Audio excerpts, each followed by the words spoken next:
Oui, même, des soirées complètes. Bah, ma vision de la radio, c'est que la radio est pas morte. Il faut arrêter de dire, partout que c'est complètement foutu. Je pense qu'elle vit, à la fois une transformation liée à tout ce qui se passe, à l'extérieur. C'est qu'aujourd'hui, on s'est pris de plein front, la concurrence du digital, qu'on n'a peut-être pas bien géré d'ailleurs, hein, parce que, bon, on vivait dans notre conformisme.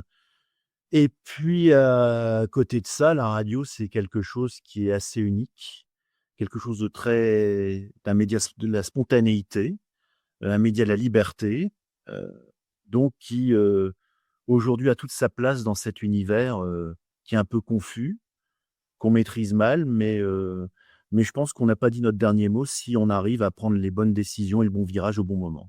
Il y a quand même quelques conditions, qui doivent être respectées pour que ça arrive, ce dont tu parles.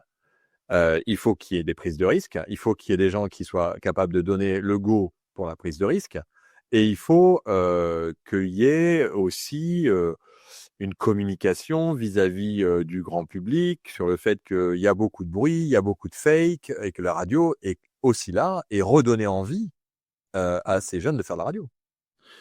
Bon, tout d'abord, je pense que la vie est cyclique, hein. Alors je vais pas repartir à refaire l'histoire de la radio, mais dans les années 80, puisque c'est un peu notre génération, hein, la génération des gens qui font la radio aujourd'hui, en tout cas qui la décident.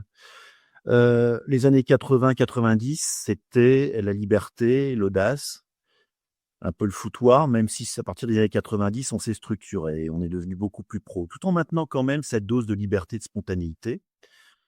Puis, les années 2000, ça a été les années de l'ultra-formatage, de la facilité, l'argent coulait à flot. Bah, le conformisme, bah, de toute façon, on était très contents, la vie coulait, et puis c'est aussi à ce moment-là que, la radio est devenue moins homme de radio, mais plus homme de comptabilité. Donc forcément, bah, ça a suscité quelques petits changements.